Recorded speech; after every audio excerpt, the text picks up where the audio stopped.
minsi rero ikivugwa cyane hirya no hino ku isi ni ibiri kubera muri Kenya. Ibiri kubera muri Kenya nibyo isi yose ihanze amaso. Mu minsi yashize ibyaberaga muri Ukraine na n'ubu bikibera muri Ukraine, abantu nabo baracyabikurikiye, ariko wakwibaza urururane rwa Kenya na Ukraine ruva he? Tukaba tugiye kuganira rero ku gitabo nanditse mu mwaka w'ibihumbi 2010, Kenya na Ukraine. Iki gitabo nagihawe mu mwaka wa 2010, ndacyandika kibaho, ijwi ry'Imana rikomeza rimbwira riti bishyire mu gitabo, bishyire mu gitabo, bishyire mu gitabo. Nzakubishyira mu gitabo mu mwaka wa 2020. Mu mwaka wa 2020 nibwo nagise mu gitabo. Noneho imyaka 2 gusa kimaze gusohoka, intambara yo muri Ukraine iraba. Intambara itangiye rero, uribuka amagambo yabayeho, iterana ry'amagambo hagati ya Kenya na Ukraine muri UN, mu muryango w'abibumbye. Ariko ibi bintu byose nk'uwanditse icyo gitabo, nk'uwabihawe nkabyerekwa, byose ni umupango. Uyu munsi rero mukaba mubona ibibera muri Kenya. Kuki rero nanditse Kenya na Ukraine? Ibi bintu nabivanye he? Ese narabirose? Narabyeretswe? Ese ndi umuhanuzi? N'ibindi nk'ibyo. Ngewe reka maze nkubwire nti kuba naragira ubuntu nkahabwa iki gitabo cya Kenya na Ukraine, ntabwo bingira umuhanuzi, kuko iyo mbonye abantu bita abahanuzi mbona batazi ibyo baba bavuga cyangwa bakina nabyo. Kenya na Ukraine, navuga ni Imana ishobora kuduha ubutumwa nubwo tutari abahanuzi. Ngewe nemera ko umuntu w'umuhanuzi ari umuntu uvugana n'Imana direct, nko mu gihe cya Mose, mu gihe cya Eliya n'abandi bahanuzi bakomeye nk'abo. Imana yivuganiraga nabo ubwabo direct, ariko umwuka w'Imana ashobora kuzaho akakwereka ibintu, akakubwira ibintu, nk'uko neretswe ibintu bya Ukraine na Kenya. Iyi ni gihamya nabyanditse 2010 bibaho, none dore birimo biraba. Nkaba rero ntagendera kuri iki gitabo ngo niyite umuhanuzi. Ntibikabe keretse Imana yonyine ariyo ibishatse ikanyiyereka nk'uko yiyereka abandi bahanuzi bakomeye, nibwo navuga ni ndi umuhanuzi. Ariko mu gihe ibyo bintu bitari byaba ngo ngendere ku bintu neretswe gusa ngo niyite umuhanuzi, ibyo bintu ntibishoboka. Kuki rero Ukraine na Kenya? Kenya iri muri Afurika, Ukraine iri mu Burayi.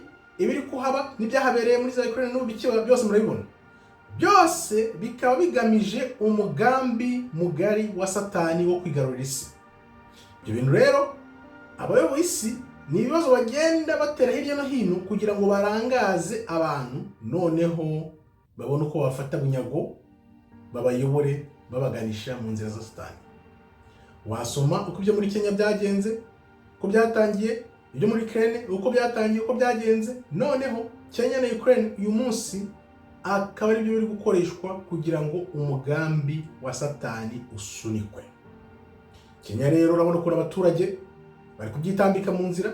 Urabona ko ibyo bakoze muri Ukraine, ibyo bakoze muri Kenya biba binyuranyije ukuntu, ariko bifite aho bihuriye, kuko muri Ukraine bahakoresha intambara kubera ko Ukraine bari kuyisheta kugira ngo barebe ko basenya Uburusiya, noneho wa mugambi wa Satani ukomeze muri bihugu by'i Burayi.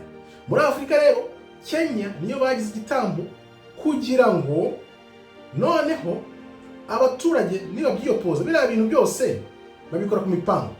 Ni ukuvuga ngo babwira nkuru ya Ruto zamura ibiciro, noneho abaturage bahite birara mu mihanda.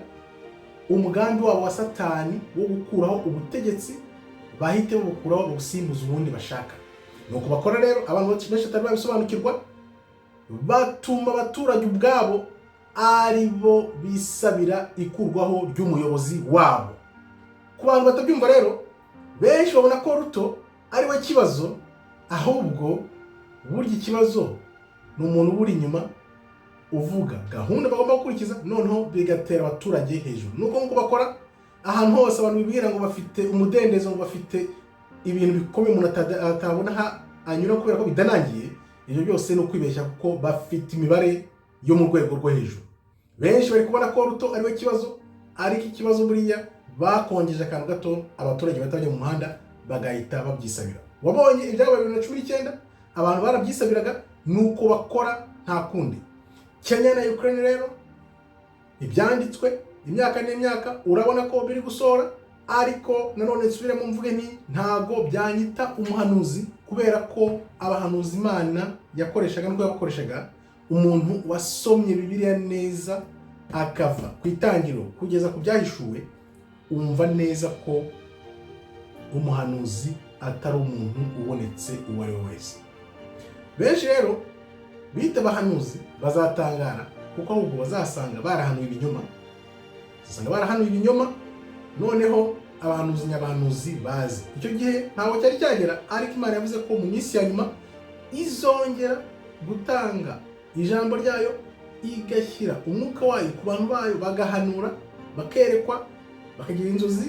Ibyo bintu biri imbere ntabwo byari byaza, ariko abantu bita abahanuzi bagendeye ku bintu wenda batekereje ubwabo, ibyo bintu ntabwo ari byo. Nababwira nti mureke kwiyita abahanuzi, kuko Imana niyo ihitamo abahanuzi, kandi umuhanuzi ntabwo agenda yita ngo ndi umuhanuzi. Umuhanuzi arabimenya, akamenya uko ubuhanuzi bukomeye, akamenya agaciro k'ubuhanuzi, kuko iyo wibeshye gato ugahushaho gato uba uri umuhanuzi w'ikinyoma utakwirirwa uvuguruza. Ngira ngo ujye ubibona abantu benshi hirya no hino barwana no kuvuguruza ibyo bagiye babeshya cyangwa bavuga ntibisore, ariko ibyiza urabibika ukabireka, byaza hanze ugashima Imana, ntiwiyite umuhanuzi, kuko kuba umuhanuzi ntabwo ari title ubyuka ukiyambika uko ushatse. Kenya na Ukraine rero urabibona byose biraganisha he? Kwibyuka n'ikanguka rya Afurika, kuko Afurika niyo igiye gufata ubutware mu minsi ije, nkuko mpora mbivuga iteka abantu babyumve. Ariko ubu ndabona ko abantu batangiye gukanguka, nubwo kari akavuyo kari muri Kenya abantu batarabisobanukirwa, ariko biriya bintu ntabwo bizahagarara muri Kenya gusa, ko bigiye gufata n'ibindi bihugu byinshi bya Afurika, byose bigamije gukorera Afurika ububyutse. Noneho ari bwo bwa bwoko 10 bwaburi muri Afurika buzakanguka, nyuma yuko Yuda uri muri Amerika azaba amaze gukanguka agashaka kuva muri Amerika, noneho bizakangure n'ubwoko 10 bwaburiye muri Afurika. Nibyo biri kuba. Imana iko ikora, Satani aribeshya agashaka kugenda imbere y'ibihe, ariko agasanga Imana iteka iri ku bihe. Nuvuga ngo Satani apanga imibare, akaryanisha abaturage, afite agenda ze arimo arasunika, ariko ntamenye ko ari gukangura abandi bantu hirya no hino.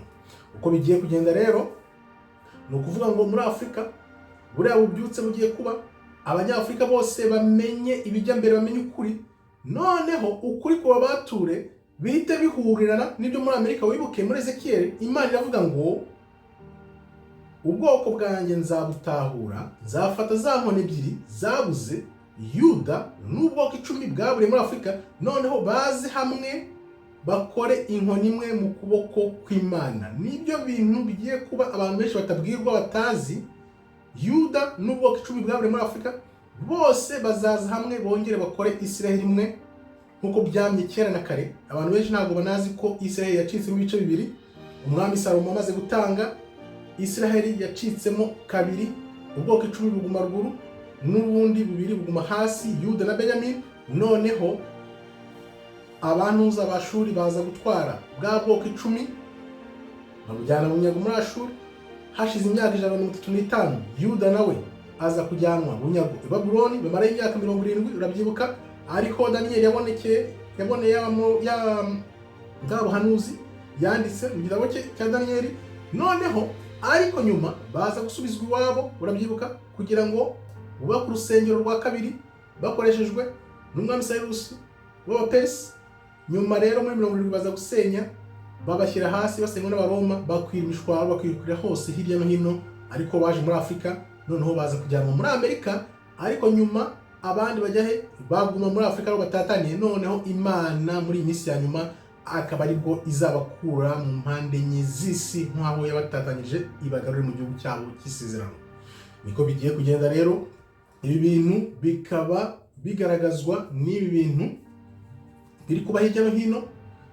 Ukraine akaba ari uburyo bwo kuyobya uburari ku ruhande rw'Uburayi, noneho Kenya akaba ari igiye kuba imbarutso yo gukangura Afurika kugira ngo Afurika ikanguke.